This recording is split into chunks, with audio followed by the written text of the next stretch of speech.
Yo, yo, yo! Magandang hapon, gabi, tanghali o kaya madaling araw o anumang oras, umaga ninyo pinakikinggan. Ito na naman po ang subscriber si Hilakbot Stories. Dito po yan sa Hilakbot TV Pinoy Horror Stories YouTube channel. Ako pong muli si Red, tatlong kwento ang atin pong pagdidiskusyonan, pag-uusapan na nagmula po sa ating Facebook, Hilakbot TV Pinoy Horror Stories. Pareho lamang po with the same logo, and of course ang ating email sindakstories2008@gmail.com. Well, in fact, ito pong ating pinakahuling story na nakita dito ay ano po sila, mga comments po pala sila sa isang episode natin dito sa SHS. Well, pwede naman po kayo mag-comment at kumbaga yung comment ninyo ay naglalaman na nung mismong story, and then bahala na po si Admin Clay para kopyahin itong inyong mga entry upang nang sa ganun ay mapag-usapan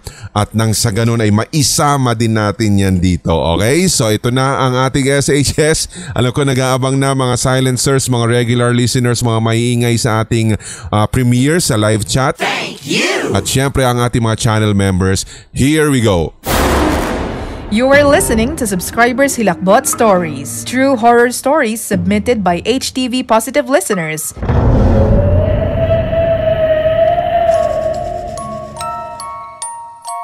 Ang unang kwento ay hindi daw po story talaga, as in personal story nitong sender natin na itago na lang daw natin sa pangalang Not Mine. Ito daw po ay kwento ng kanyang kaibigan at ang kanyang babanggitin dito ay ang POV o yung point of view nung friend niya. 4 years old ang baby ko at nasa bahay kami. Katatapos lamang po namin kumain, and that was around 7 p.m. And after an hour, nagpaalam sa akin yung asawa ko dahil lalabas daw po siya. So needless to say, dalawa na lamang po kami ng anak kong si Chloe ang naiwan sa bahay.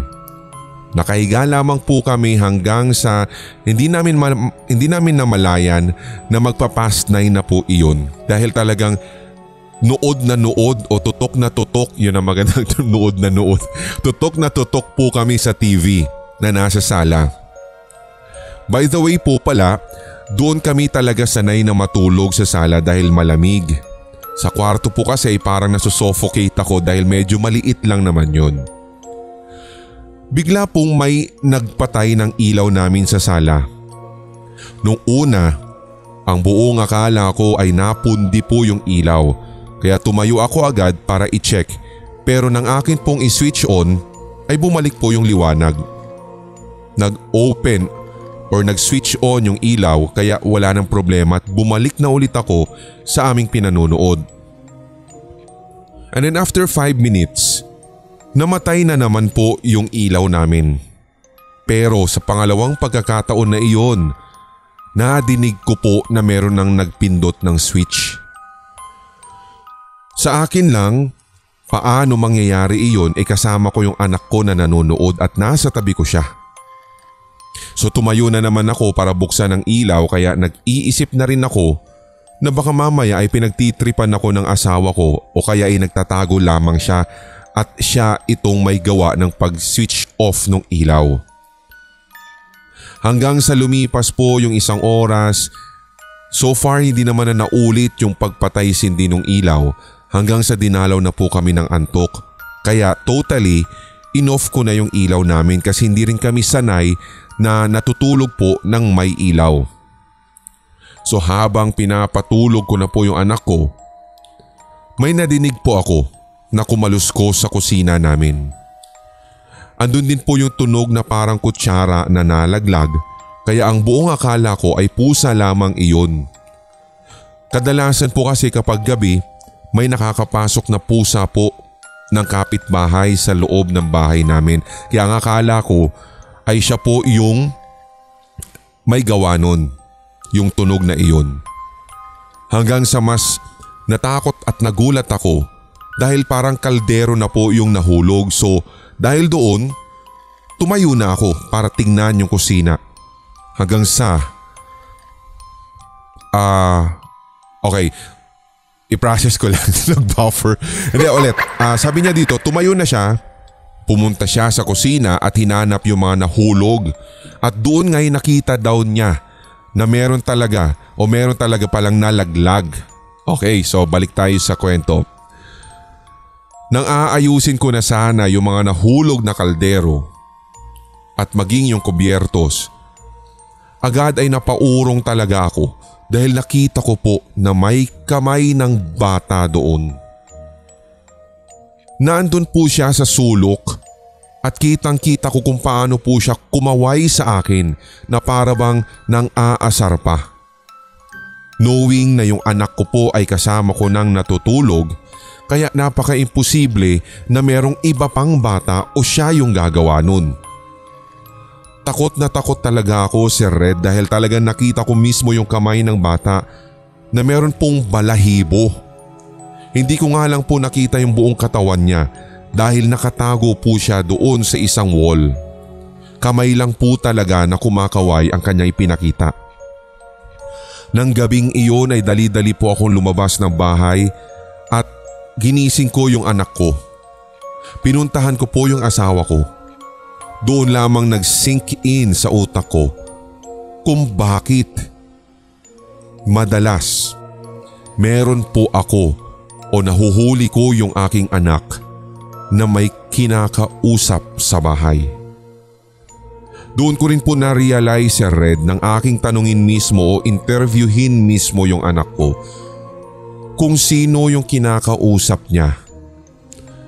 Kung ang itsura ba ay katulad nung nakita ko sa kusina at kung ano din ba ang tinatanong nito sa tuwing naglalaro sila. Pero ang sagot ng anak ko ay hindi daw niya kilala. Parang alanganin din po ako sa sagot o naging sagot ng anak ko. Para pong may reservation kasi siya. Or baka tinatakot talaga siya nung batang nakita ko yung same entity na iyon na baka pag inamin ng anak ko na siya o yung nilalang na iyon ang kalaro niya, baka saktan siya o kung ano pang hindi magandang bagay ang gawin sa anak ko. Sa mga magulang na meron pong ganitong anak, nakakakita o kaya nakakalaro't nakakausap pa nila yung mga entity na ito, ano po kaya ang pwedeng gawin? You are listening to Subscribers Hilakbot Stories, true horror stories submitted by HTV Positive listeners. Maraming salamat dito po sa kwento ni Not Mine. Maraming salamat din dito sa nagbahagi. Hindi ko nababanggitin ang kanyang pangalan. So katulad din po dito ng ating first sender ng storyng ito, pwede nyo pong ibahagi yung kwento ng mga kaibigan ninyo, lalo pat syempre yung iba ay parang ayaw o kaya tinatamad mag-type, tinatamad magsulat. Pwede pong kayo na yung mag-step up para sa kanila, mag-front sa kanila, and then gawin nyo na lang as POV po nila. So para nang sa ganon ay mapagkwentuhan natin kasi sayang kasi naghihintay din kami ng ibang mga kwento katulad po nito. Ngayon kung meron po halimbawa na expert o kaya yung maalam dito po sa mga sinasabi natin na ganitong sitwasyon na yung mga bata talagang nakakakita ng mga ganito, it's more than an imaginary friend kasi Diba? Pero bago po yung ibang explanation, naka-purchase ka na at huwag ka na magpahuli. Siyempre sa mga nakatikim na ng kape ni Lola Trinidad sa ating HTV merch. Ang ating direct link po ay matatagpuan yan sa Facebook page ng Kape ni Lola Trinidad. Like and follow na rin po yan.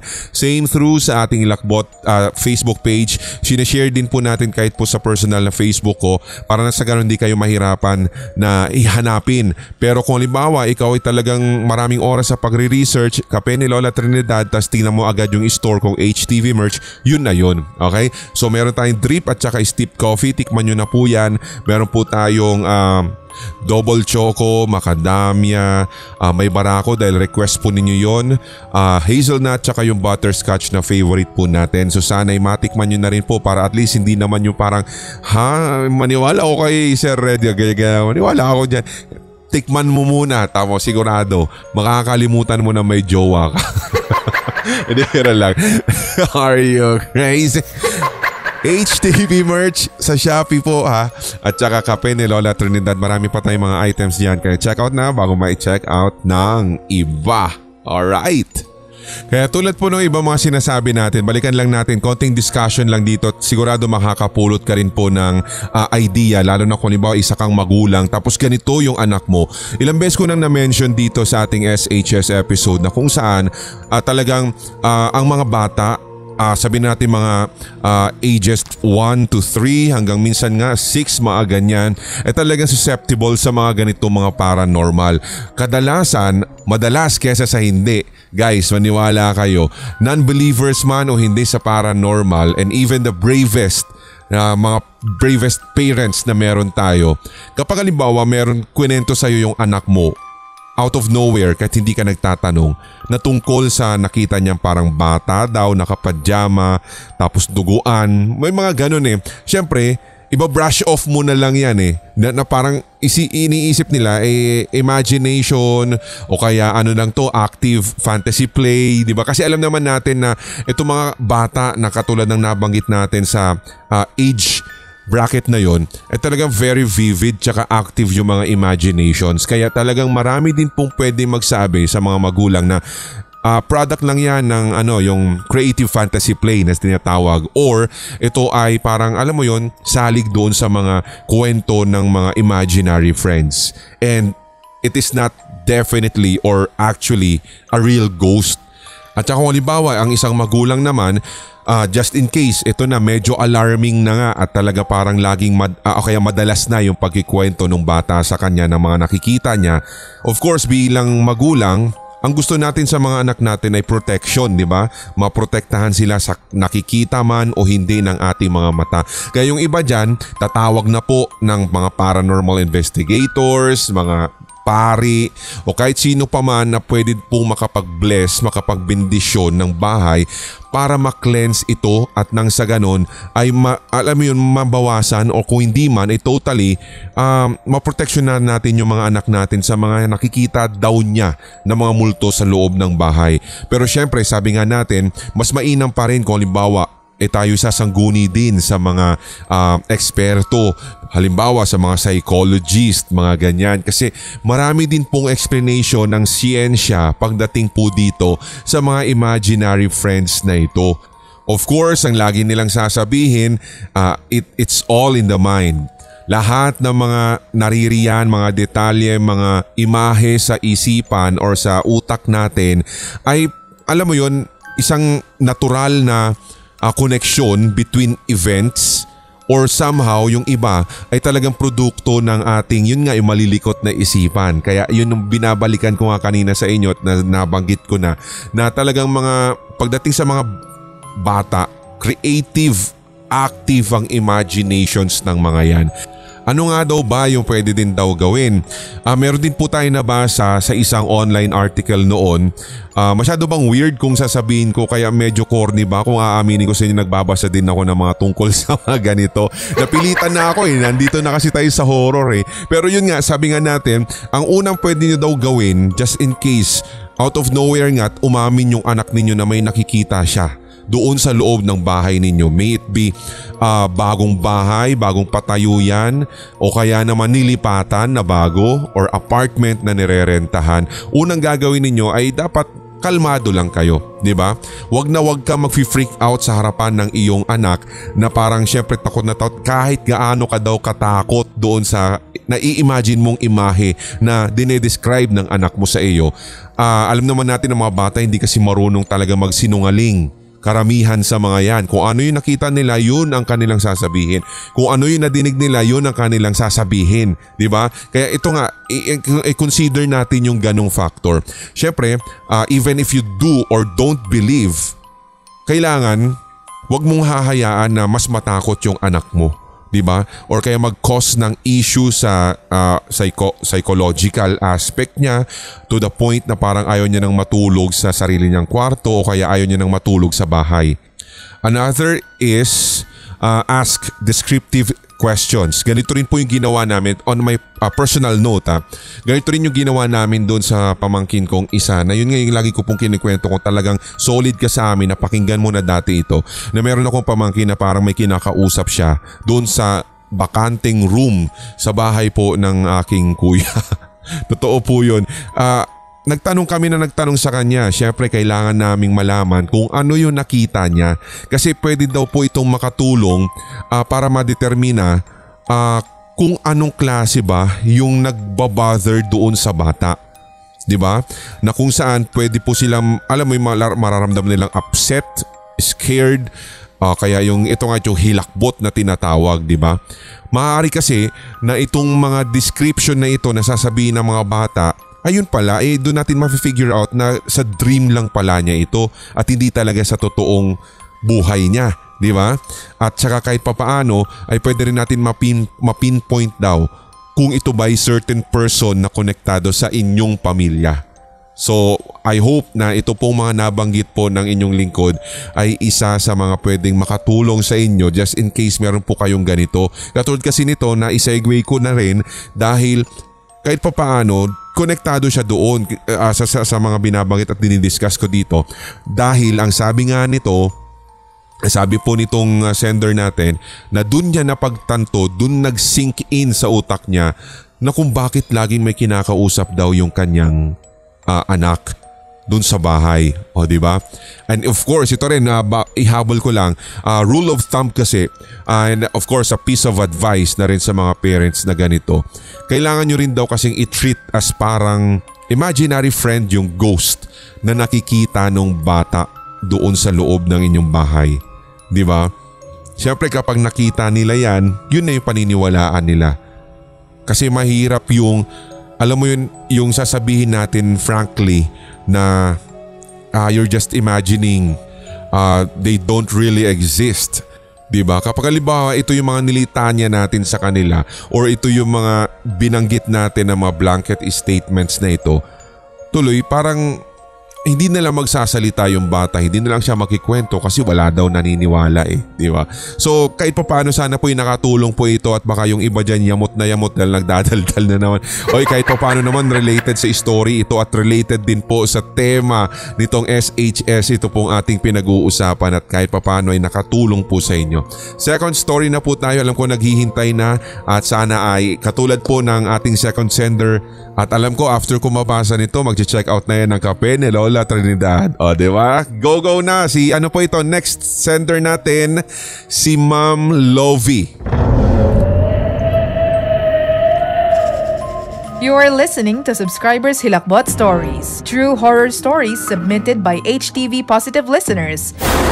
Ito daw pong kwento niyang ito ay 2002 pa nangyari at napag-usapan lang po namin ulit ng close friend ko noong July 9 last year. Kasi kasama ko po siya nung na-experience ko ito noong 2002. August 24 po iyon nung ma-invite kami pong 12 members ng school choir para po kumanta sa kapistahan ni San Bartolome. Lalong-lalo na po kasi sponsored by our mayor yung mass noon. So sakay po kami ng official school bus papunta po sa bahay ni Mayor.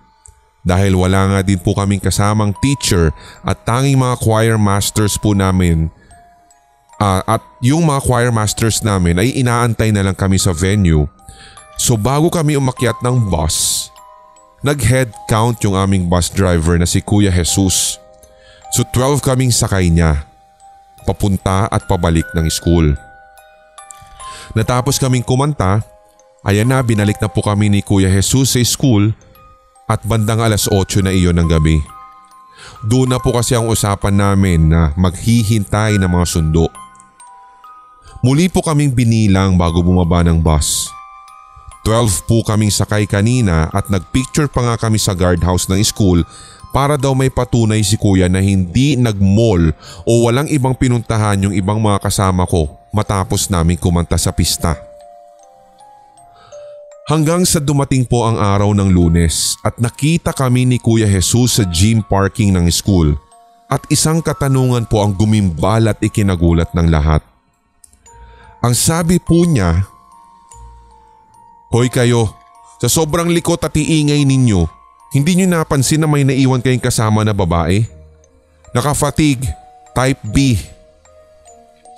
Galing din po kasi kami noon, Sir Red, sa CAT. Nung umaga, bago kami kumanta. Ang sabi pa niya, Maikli yung buhok niya tapos balingkinita ng katawan. Pagdaan ko dun sa tapat ng lumang ospital, alam niyo ba pagtingin ko sa rearview mirror? Andun siya sa pinakadulo nakaupo. Tahimik lang at hindi nakikisalamuha sa inyo. Kaya yun, nung binaba ko na kayo dito sa school, nagtaka ako at ba't hindi pa siya bumababa. Kinausap ko tuloy. Sinabi ko sa kanya na, "Oy, yung mga ka-choir mate mo na nuknukan ng ingay bumaba na. Bakit ikaw hindi pa? Ibalik ba kita sa school?" Ngunit nagulat daw si Kuya Jesus nang bigla itong tumayo at hindi na niya nakita yung sinasabi niya na babae na akala niya ay kasama namin. Madilim daw kasi yung bahagi ng mukha nito at bigla na lamang daw nawala nang nagawi sa kadiliman yung bus na minamaneho ni Kuya. Kinilabutan ako doon, Sir Red, sa sinabi ni Kuya Jesus at maging siya ay kinilabutan din daw sa oras na nangyari yun. Ito daw po kasi ay biglang nawala pagtapat ng bus doon sa luma at abandonadong ospital.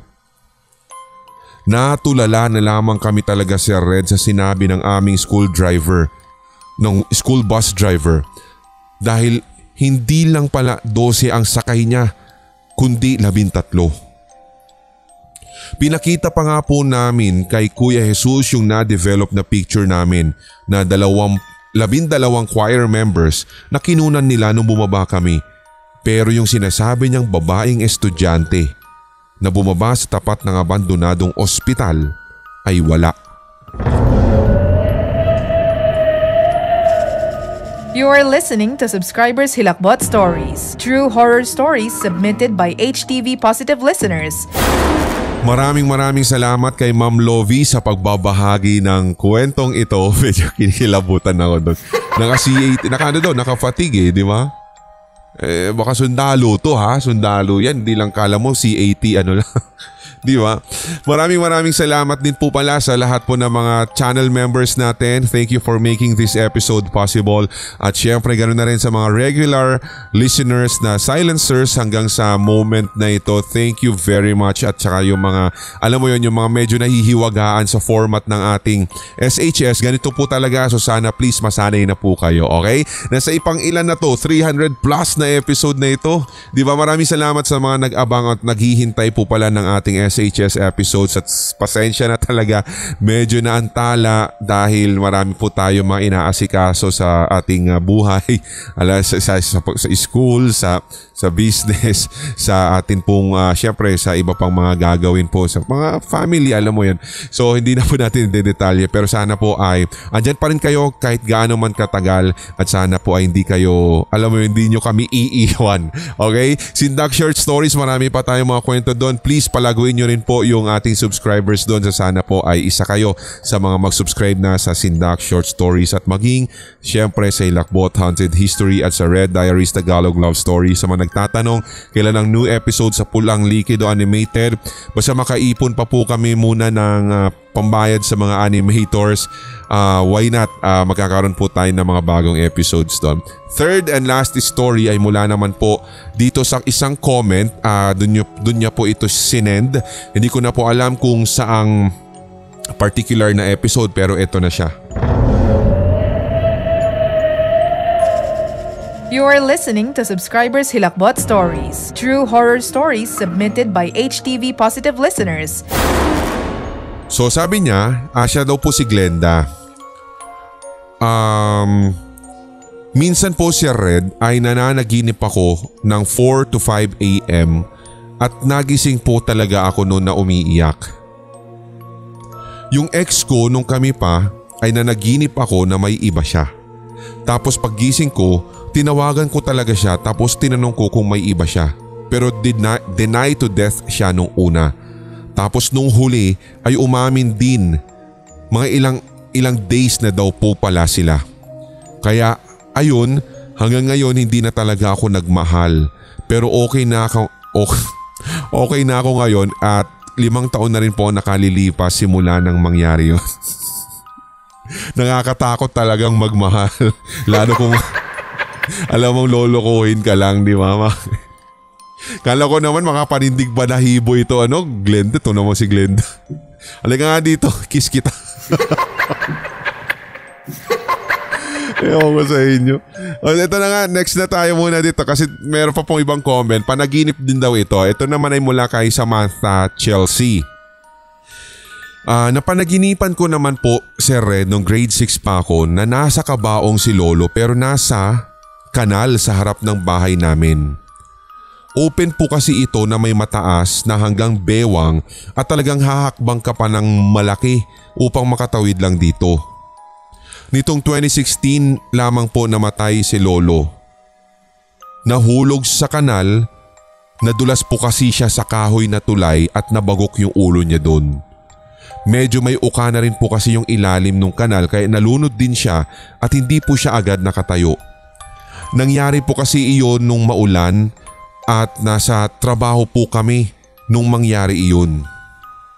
Magkadikit lamang po kasi ang bahay namin at iisang kanal lang din yung nasa harap ng bahay at talagang kapag maulan, malakas ang agos nun. Nang baby din po itong bunso ko, saktong paglabas namin ng pinto nila mama, kahahakbang ko lang sa hagdan nang bigla pong hagakpak ng tawa itong baby ko at 3-month-old pa lamang siya.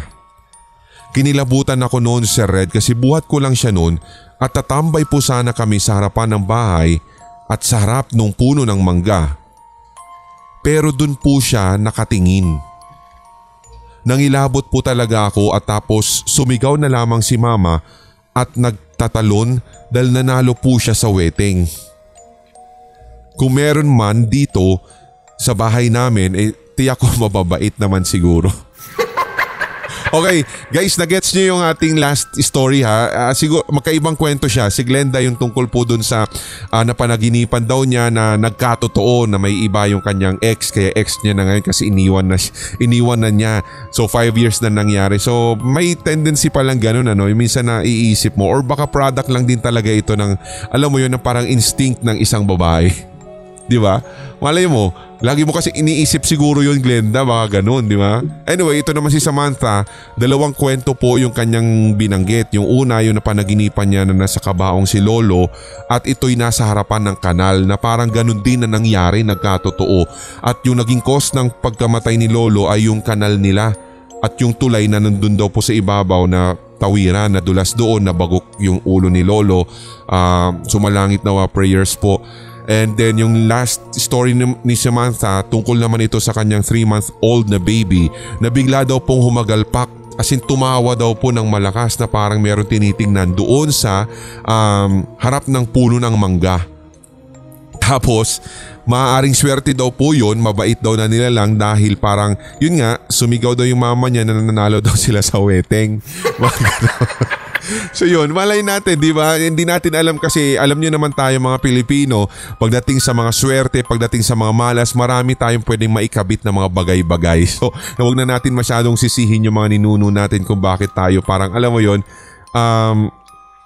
doon tayo pinanday. Wow, pinanday ng mga paniniwala na kahit hindi man natin alam kung ano yung direktang koneksyon, pinaniniwalaan talaga natin.